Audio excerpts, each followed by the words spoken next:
What's up guys, welcome back to the channel. Donnie B here. Today we're going to be talking about dash cams. I think dash cams are super important for everyone to have in their vehicle. It can prevent so much, whether it's improper speeding tickets or at-fault collisions or just low lifes trying to jump on your car and say you hit them. It's just, in this day and age, you need to have a dash cam. There's so many options out there though. Which one do you choose? Do I spend a little? Do I spend a lot? That's what we're going to go over today. But first, if you're new here, my name is Donnie B. I make photo and tech related content. I cover phones, drones, cameras, things like that. So if it sounds like something you're into, be sure to hit that subscribe button. Before we get started though, I do want to kind of talk about how I got here with so many different dash cams. And I actually tested three other ones, but they're not up here because they're already in other vehicles at the moment. So this right here is the Garmin 47. This has been in my car for a little over 2 years. I got it 2 Christmases ago from Lauren. It's been a great one. She actually has the same one in the front of her car, and we have the Garmin Mini 2 in her rear window. As far as I'm concerned, this has been great. It's 1080p, but I've never had to really use it, you know, as far as like getting information off of it. It has parking mode. It's been a decent camera. You know, it takes up very little real estate in the windshield. I was happy, you know, or at least I thought I was. But I have a 16-year-old that just started driving, and I told her that I wanted to put a dash cam in her car. And she said that the only thing I asked for is it just be small and it not have a bright screen that's going to be shining in my eyes. I said, no worries. Which one do we get? Here are the guidelines. I wanted to spend about 150 bucks, and I wanted to have a front and rear camera, not inside rear, but back window rear. And parking mode was nice. I wanted it to have GPS, and that's about it. So the contenders are, we have the Vantrue E2, we have the Redtiger F7N, the Rove R2 4K, the Garmin 47. We also tested the Vantrue E1 and the Garmin Mini 2, and as a control I used the DJI Action 5, because if you already have one of these, if you don't mind cutting it on and off, this is a great option. A little more expensive than these, but it was still, the image quality was actually better coming out of this than any of these. And that's one thing that they all had in common, regardless of the resolution, that none of them are truly spectacular. None of them are great. None of them have superior footage over the other, regardless of the resolution. I thought it was astonishing. So if you're getting it for resolution, the $150 price range might not be where it's at. You might have to step it up. And I almost bought a more expensive one just to see if more money meant more better, and I don't know. It might be, but I just wasn't willing to buy another dash cam. I'm done with dash cams for the meantime. All right, one quick thing to point out before I read off some of these specs and we look at the footage. Every one of these cameras has a CPL filter on it. I think those are super important to get the best quality footage because it's going to cut the reflection off of that windshield. This one is the only one that's a non-name brand from the camera. This is an actual K&F filter. It's a 40mm CPL. You can actually adjust the circular polarizer. It's the Nano K series. This one is Redtiger, Rove, and Garmin, and so on. These were more expensive. This filter was actually like $14. Pretty good value. I'll leave links to all this stuff in the description below, whichever one you decide. You know, affiliate links do help support the channel. Also, while I read these specs off, I'm just going to play video clips from each camera. That way we don't have to harp too much on the footage, and we can keep this video kind of short because I've had some complaints that my videos run a little long. I got some notes here because I wasn't able to remember everything. So the Vantrue E2, this has the Sony Starvis sensor, which is a 2.7K sensor. This is the only one that had 2.7K front and rear. The rest of them were 1080p. It has a 160-degree field of view in the front, 140-degree field of view in the back. It has a 2.5-inch screen. Turn that around. 2.5-inch screen, and can support up to a 512 gigabyte card. HDR video, voice commands. Voice commands do work really well. There's motion detection parking mode and collision detection parking mode. So if something bumps into your car, it'll sense it. It recommends that if you're going to be parking facing towards the sun, that you have the motion turned off and you have the collision turned on. And I believe that too, because I had a lot of clips of nothing with the motion detection turned on. So the parking mode also is, you got to buy, now that's with all these, you got to buy the separate cable that is a constant power supply. And there are name brand ones. You can get the Vantrue. It's basically plugs into your OBD2 port on your car and then supplies constant power. It also senses when everything shuts down in the car, and then that's when the parking mode cuts on. Now each one of these make their own brand name. They're kind of expensive.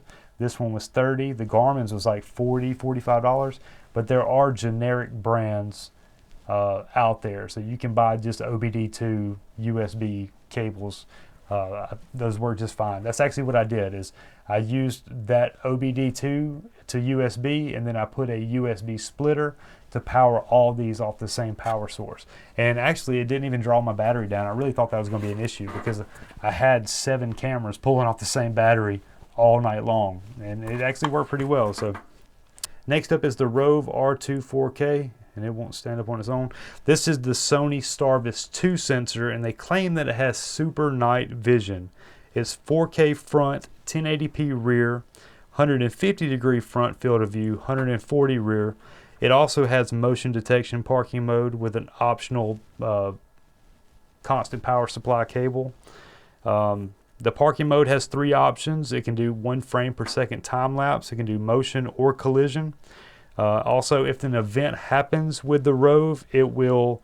It has a buffer. It will pre-record. I think you can set it to 15 and 30 seconds to pre-record that.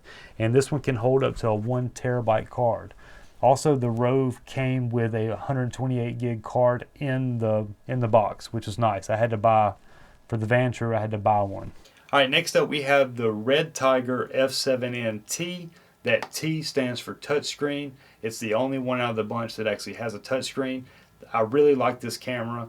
This is my #1 pick for several reasons. We'll get to that in just a minute. So it's 4K front with the Sony Starvis 2 sensor with super night vision, 1080p in the rear. This one had the best night vision. It was super grainy, but the night vision was still better than the others. I guess the processing, the way they're handling that is a little bit different. Like I said, it was grainy, but it was better. 150 degree field of view in the front, 140 in the rear. It has motion detection. It has HDR video. It also has 5.8 gigahertz Wi-Fi, which is the fastest out of all of them. This Redtiger would transfer files in seconds. All the rest of them took a little bit longer, minutes compared to seconds on that one. This one also came with a 128 gig card. These two are very, very similar. Like the sensor's the same, the apps are similar. Like these are pretty much the same camera. Really close, same price point. I guess I said price point. This was $149, $149. I think this one was $139 with the Amazon like instant promo code or whatever, and then this one here is $149. All right, and last and definitely least, we have the Garmin 47. It's 1080p, 140 degree field of view. The parking mode is really good on this one. I will give it that. The parking mode is good. The menu is very, very simple, easy to understand. Like if you're not into technical stuff and you just want good video, they actually make 3 different versions of this camera. With this form factor, you have the 47, the 57, and the 67. The 57 is 1440p. And well, I guess both of them are 1440p, but the 67 has a wider field of view. This one also has an internal battery. Like you can literally turn it on now. Like it'll fire up. I thought that was nice, but it doesn't last very long. And see there, you see that it's booting up. It's not even plugged in. So I can see that being beneficial where it would run parking mode on the battery for a little while, but not a necessity. Not like something that I would, that would persuade my. Look, it's already saying it already turned off. Nothing that would persuade me from buying it. A lot of the features behind a paywall on this. So if you want to download a clip without like taking the SD card out, if you want to just like pull a clip off the camera from your phone, like say on the roadside at accident, you have to download it to what they call the Vault, Garmin Vault, and then you can download it from there. But the Vault is behind a paywall, and it is what it is. Everybody's moving to that, and it sucks.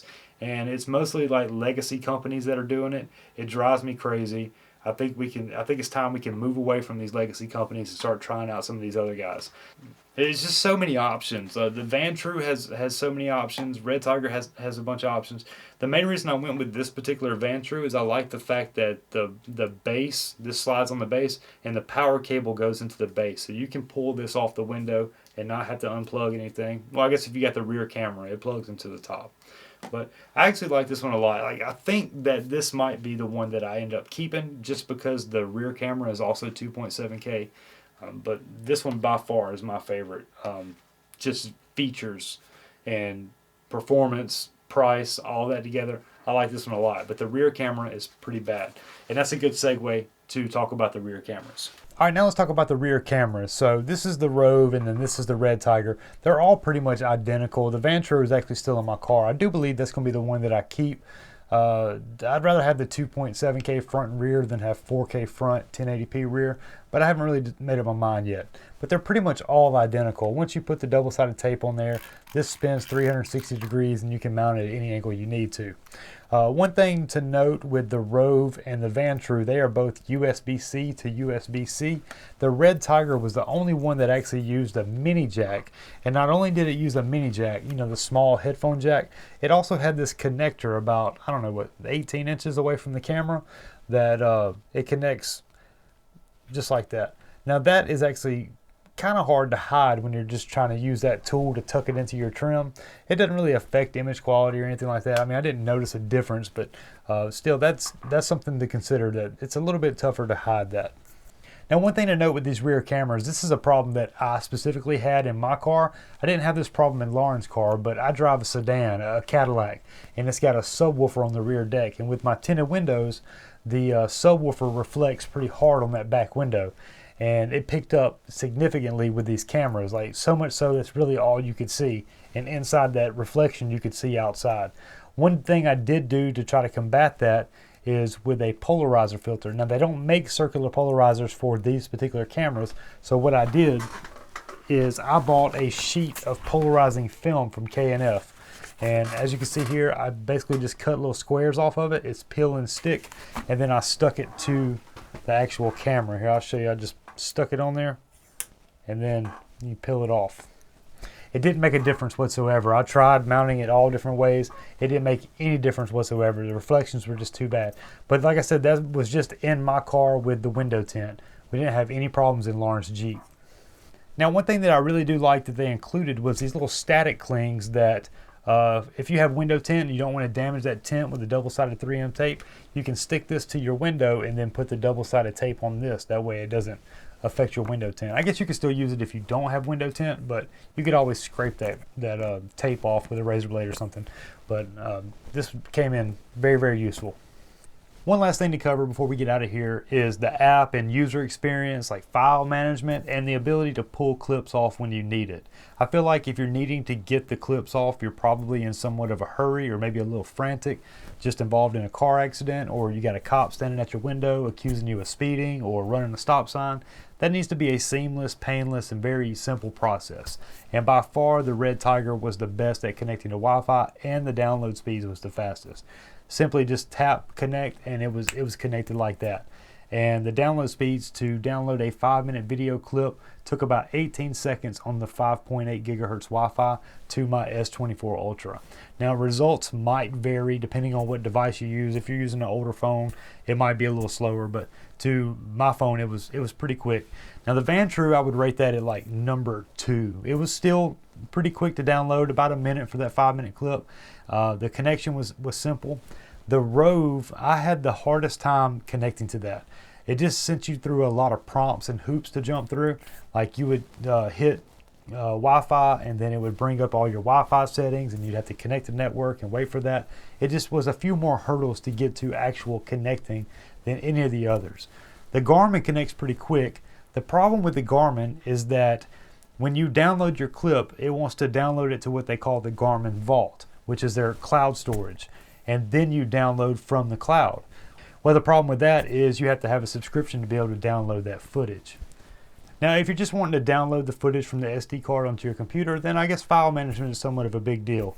Now, the Vantrue, the way it would do it is it separated all the footage from normal mode, parking mode, and photo. And then inside that folder, say normal mode, it would be the file number and then the letter N and then A for front cam, and then file number, letter N, and then B for rear cam. The Redtiger would actually, it would be normal mode, parking mode folders, and then within that folder would be separate folders for front and rear. I thought that was a little bit more helpful. I guess it just depends if you're needing to access both, just one or the other. But I did like how the folders were separated by the camera and not all clumped together.